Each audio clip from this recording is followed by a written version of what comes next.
Water interacts with the lithosphere through several processes. One of these processes is infiltration. Infiltration is when water gets into the rock.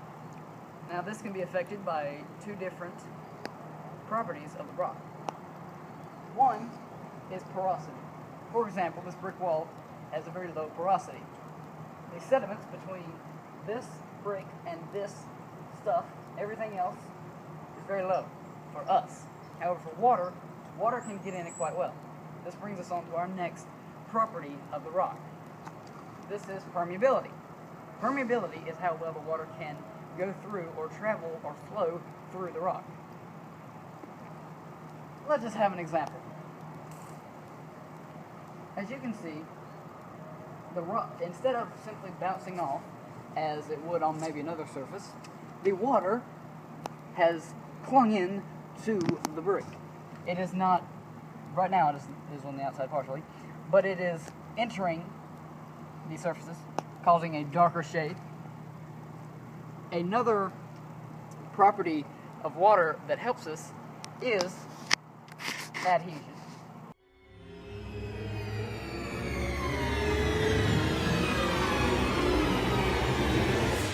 Water not only interacts with the lithosphere, it also interacts with the biosphere.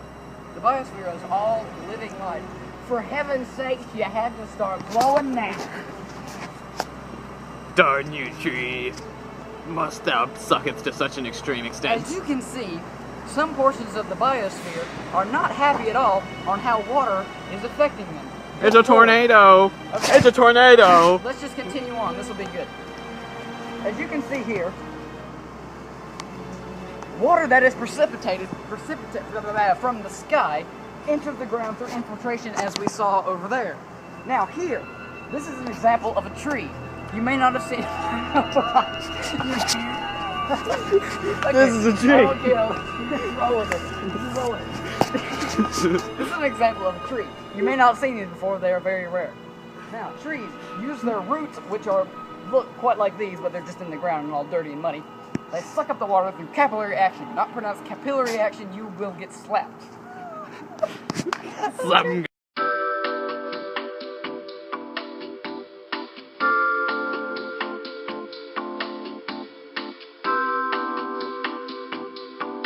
Good. Let's just roll with it. Okay. After the water has been sucked up, it travels through the branches into tiny little flowers and leaves. Now, from here, two processes can occur. One is transpiration. One is transpiration. Oh gosh, let me do that again, because I was actually going to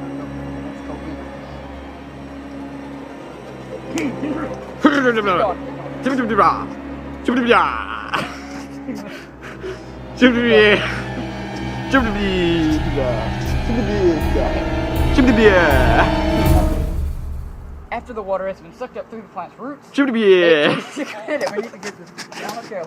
We could just use this in regular video. I don't care. After water has been sucked up through the plant, the plant. we got roots on We got the sillies. After the water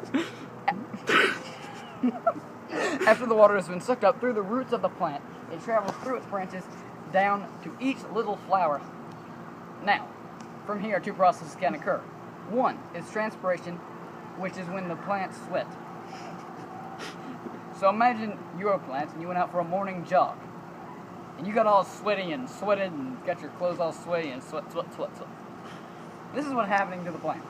The plant has become overdosed with sweat. From here, a separate process can occur called evapotranspiration. This process is when water evaporates from the plant that has been transpired.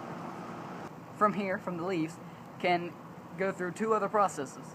These processes are transpiration and evapotranspiration. Transpiration is when the leaves emit water, almost like they're sweating. So if the plant has been on a morning jog and it's quite sweaty and hot, they will begin to sweat.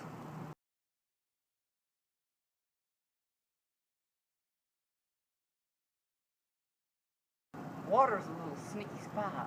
A little sneaky spy. With any other surface, such as metal, as we can see over here. Okay, that's an electrical box. Don't need to shoot that. As with this door.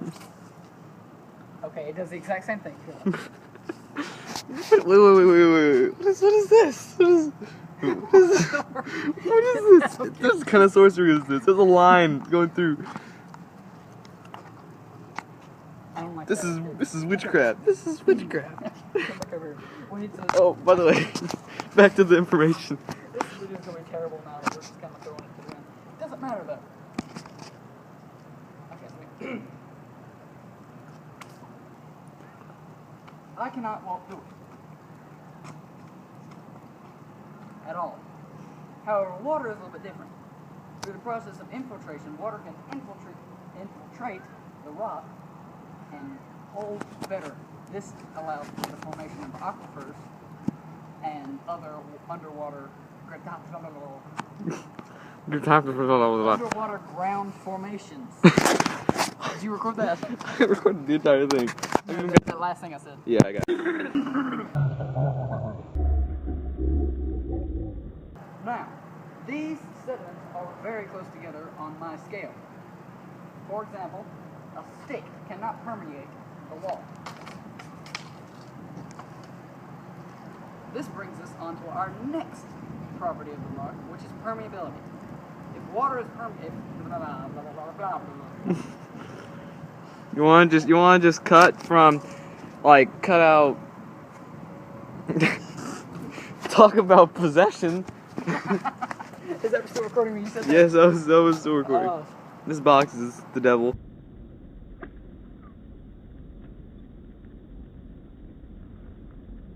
You missed. Okay. That was a warning shot. You better not be the devil. 1. Transpiration. This is when the water comes out through the leaves and the plant. This can cause, not dew, do not get it confused with dew. If you do, I will... Shoot, man, that was good. If you do, you're too good for this.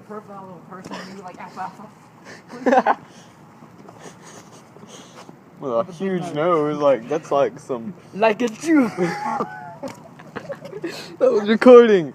Look